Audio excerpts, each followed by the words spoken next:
नमस्कार विद्यार्थी मित्रांनो, आज आपण सायन्स पार्ट 1 चा तिसरा टॉपिक चालू करणार आहोत. Chemical reactions and equations. हा टॉपिक सुरुवातीला चालू करत असताना आपण एक 2 मार्काचं बीट आपण अभ्यास करू. याच्यावर बोर्डला पाठीमागे 3 मार्कचा क्वेश्चन पण आलेला आहे. That is nothing but physical change and chemical change. आता फिजिकल चेंज आणि केमिकल चेंज मधला तुम्हाला डिफरन्स परीक्षेला विचारला जातो आणि भरपूर सारे तुम्हाला चेंजेस दिले जातात. त्यामध्ये फिजिकल चेंज आणि केमिकल चेंज आयडेंटिफाय करा असा क्वेश्चन तुम्हाला 3 मार्क्ससाठी विचारला जातो. त्याच्या अगोदर आपण फिजिकल चेंज आणि केमिकल चेंज काय असतो आपण डिस्कस करू. आता हा जो फिजिकल चेंज असतो, new substance is not formed. या फिजिकल चेंज मध्ये नवीन पदार्थ तयार होत नाही. Chemical change, new substance is formed, नवीन पदार्थ तयार होतो. Composition of matter does not changes. म्हणजे फिजिकल चेंजेस मध्ये कॉम्पोजिशन ऑफ मॅटर चेंज होत नाही, म्हणजे ओरिजिनल जो पदार्थ असतो तो पदार्थ बदलत नाही. त्या पदार्थामधले घटक जशाला तसे राहतात. केमिकल चेंज मध्ये कॉम्पोजिशन ऑफ मॅटर चेंजेस, म्हणजे त्या पदार्थामधले घटक बदलत असतात केमिकल चेंज मध्ये. It is a temporary change. हा तात्पुरता असतो. केमिकल चेंज मध्ये it is a permanent change. हा कायमस्वरूपी असतो. It is a reversible change. हा जो चेंज असतो हा रिव्हर्सिबल आहे. It is a irreversible change. हा इरिव्हर्सिबल नसतो. आता म्हणजे कसं, हा जो चेंज असतो फिजिकल चेंज, त्याचं एक उदाहरण सांगतो मी तुम्हाला. Conversion of water into ice. पाण्याचं रूपांतर बर्फात होणे. हा तात्पुरता बदल आहे, कारण बर्फ तयार झाला तर बर्फाचं परत पाणी होऊ शकतं. म्हणजे आईसचं conversion again converts into water, water to ice and ice to water, म्हणजे रिटर्न आला. पाण्याचा बर्फ झाला, बर्फाचं परत पाणी आलं, म्हणजे हा रिव्हर्सिबल आहे.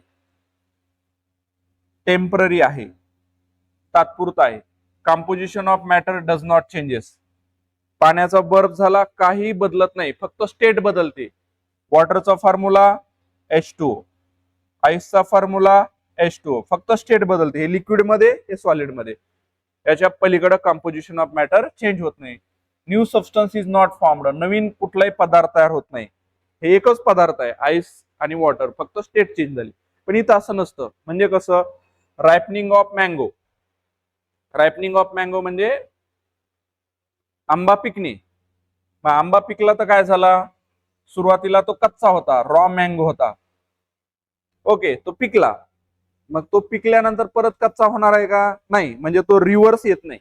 पिकला की पिकला, म्हणजे हा परमनंट.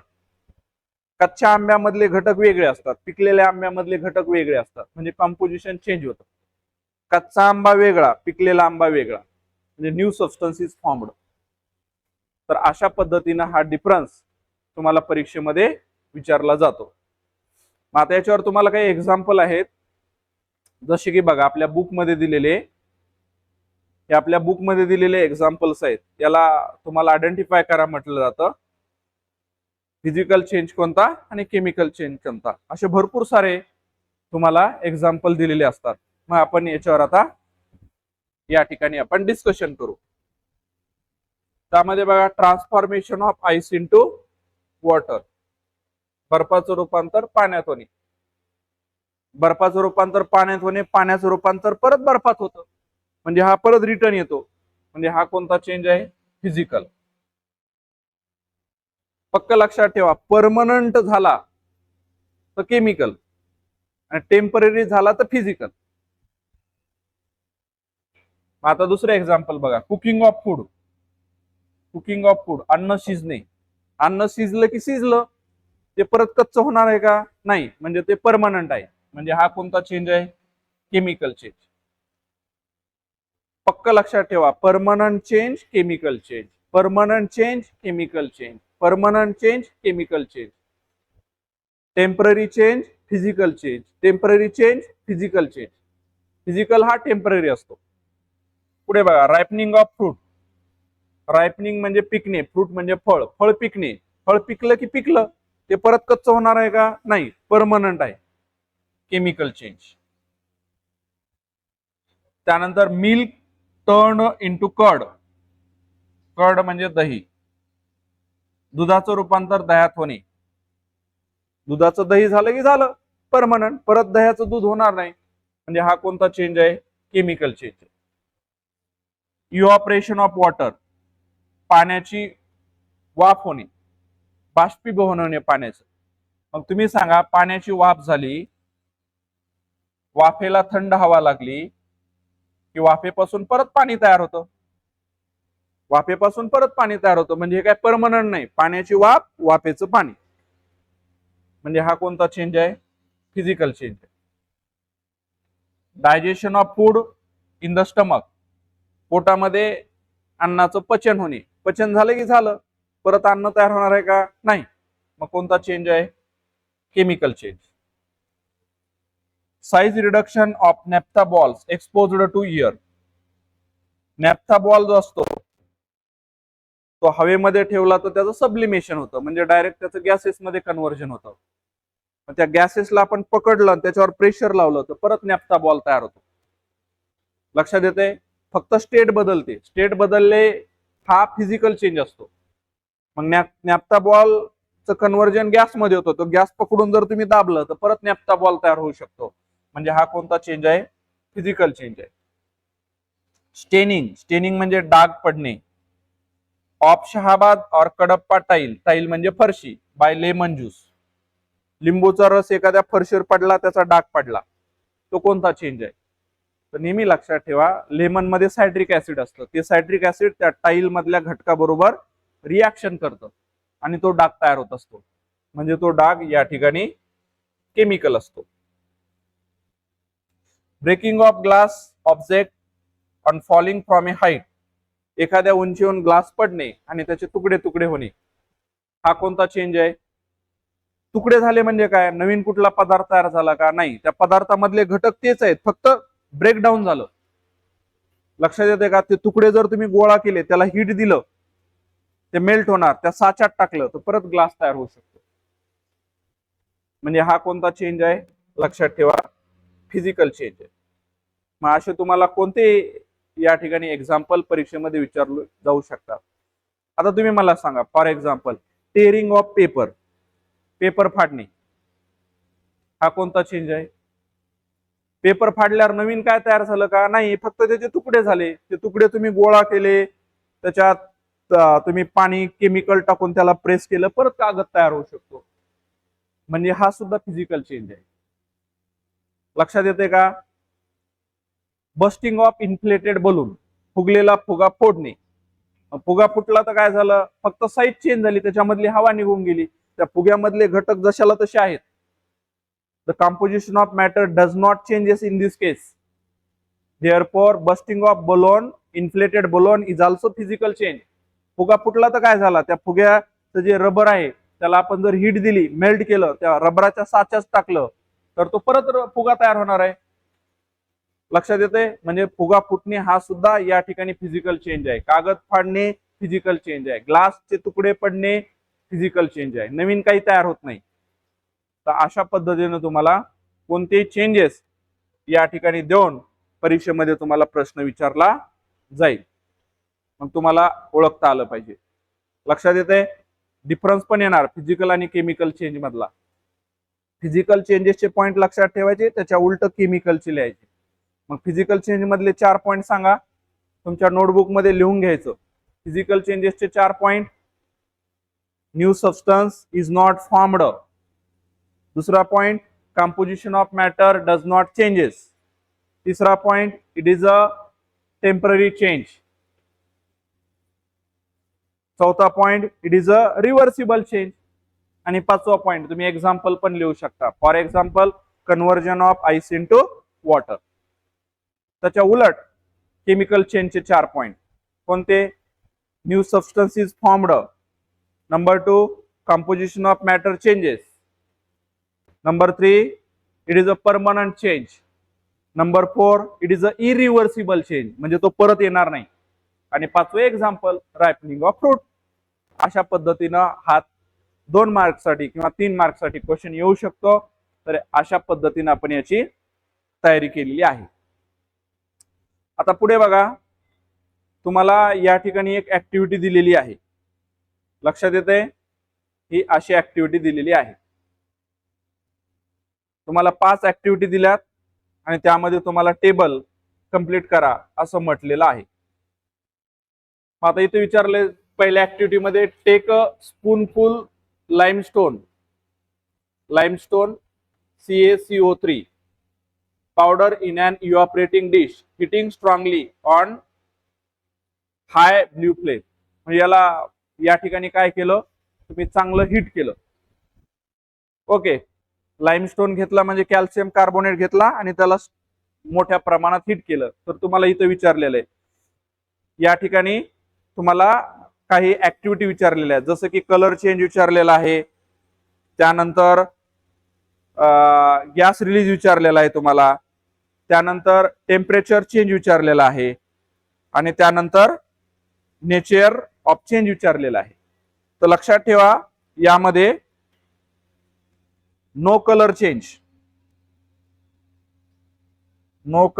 इथं कलर चेंज होत नाही. गॅस कोणता रिलीज होतो, CO2 गॅस रिलीज होतो. टेम्परेचर चेंज काही होत नाही, काही फरक पडत नाही. कोणता चेंज आहे, केमिकल चेंज आहे. ओके, दुसरं बघा, add zinc dust into copper sulphate solution. आता हा जो कॉपर सल्फेट असतो ना, यामध्ये जर आपण झिंक टाकला तर हा झिंक कॉपरच्या जागेवर जातो आणि इथं सोल्युशन तयार होतं, झिंक सल्फेट प्लस कॉपर. मग हा जो कॉपर सल्फेट असतो, लक्षात ठेवा, याचा कलर ब्ल्यू असतो. ओके, ज्यावेळेस ही सोल्युशन रिॲक्शन होते त्यावेळेस हे कलरलेस होतं. म्हणजे ब्ल्यूचा कलर काय झाला, कलरलेस. इथं काय लिहू शकता तुम्ही, blue colour changes to colourless. मग आता तुम्ही म्हणणार सर हे कसं लक्षात ठेवायचं, तर बाळांनो नेहमी लक्षात ठेवा, या केमिकल रिॲक्शन्स मध्ये या सर्व रिॲक्शन स्टँडर्ड आहेत, ते आपल्याला लक्षातच ठेवलं पाहिजे. यामध्ये गॅस रिलीज होतो का, नाही. टेम्परेचर वाढतं, टेम्परेचर इन्क्रीजेस, टेम्परेचर वाढतं. मग कोणता चेंज आहे हा, केमिकल चेंज. नेहमी लक्षात ठेवा, केमिकल चेंज मध्ये केमिकल रिॲक्शन होत असते. कसं ओळखायचं केमिकल रिॲक्शन, केमिकल चेंज, तर नेहमी लक्षात ठेवा, केमिकल चेंज मध्ये केमिकल रिॲक्शन होत असतात. केमिकल रिॲक्शन झाली कसं ओळखायचं, टेम्परेचर चेंज होत असतं, कधी गॅस रिलीज होत असतो, कधी कलर चेंज होत असतो, कधी स्मेल येत असतो. अशा पद्धतीचे जर तुम्हाला काही साईन आढळून आल्या तर तो केमिकल चेंज असतो आणि त्या ठिकाणी केमिकल रिॲक्शन होत असतात. पुढे बघा, तुम्हाला काय विचारलंय, तिसरी activity, add potassium dichromate solution into barium sulphate solution. या दोघाला मिक्स करायचे. तर तुम्हाला विचारलेलं आहे या ठिकाणी कलर काय चेंज होणार, तर ज्यावेळेस या दोघांची रिॲक्शन होते त्यावेळेस या ठिकाणी येल्लो प्रिसिपिटेट तयार होतो, येल्लो कलर तयार होतो, सिंपल येल्लो कलर. गॅस कुठला रिलीज होतो का, नाही. टेम्परेचर इन्क्रीज होतं, टेम्परेचर इन्क्रीजेस. कोणता चेंज आहे, केमिकल चेंज. लक्षात येते, केमिकल चेंज अजून कसं ओळखायचं सांगितलं मी, वास येतो, कलर चेंज होतो, टेम्परेचर कमी जास्त होतो, गॅस रिलीज होतो, असं काही घडत असेल तर तो केमिकल चेंज असतो. पक्क लक्षात ठेवायचं. आता बघा, चौथी ऍक्टिव्हिटी काय दिलेली आपल्याला, add solution of sodium carbonate. हे सोडियम कार्बोनेट कोण असतं, धुण्याचा soda, into the solution of calcium chloride solution. या दोघाला मिक्स करायचं. ज्यावेळेस आपण या दोघाला मिक्स करतो त्यावेळेस याचा कलर या ठिकाणी व्हाईट होतो, कलर व्हाईट होतो. परत तुम्हाला वाटेल सर तुम्हाला कसं कळालं हा कलर व्हाईट होतो, तर ऍक्च्युली बेटा ही रिॲक्शन करावी लागते. ओके, आणि रिॲक्शन झाल्यानंतर आपल्याला कळतं की कलर हा व्हाईट होतो. म्हणजे हे स्टँडर्ड आहे, प्रॅक्टिस करून आपल्याला ते लक्षात ठेवायचे. गॅस रिलीज होतो का? नाही होत. इथं पण काय होतं, टेम्परेचर इन्क्रीजेस, टेम्परेचर वाढतं. टेम्परेचर वाढलं की हा कोणता चेंज असतो? Chemical change. हा केमिकल चेंज. पुढे बघा, take phthalic anhydride in the evaporating dish. Phthalic anhydride घ्यायचे तुम्हाला एका डिश मध्ये. थॅलिक अनहायड्राइड काय असतं? एक पावडर असतं मिठासारखं. त्या डिश मध्ये ठेवलं की त्याचं सब्लिमेशन होतं. सब्लिमेशन म्हणजे होतं म्हणजे काय? डायरेक्ट गॅस मध्ये तो कन्वर्ट होऊन डिसअपिअर व्हायला लागतो. हे कशासाठी वापरलं जातं? पीव्हीसी पाईप वगैरे जे आहेत, पॉलिव्हिथिन क्लोराईड, पॉलिव्हिनिल क्लोराईड नावाचा जो प्लास्टिक आहे ते तयार करण्यासाठी हे वापरतात.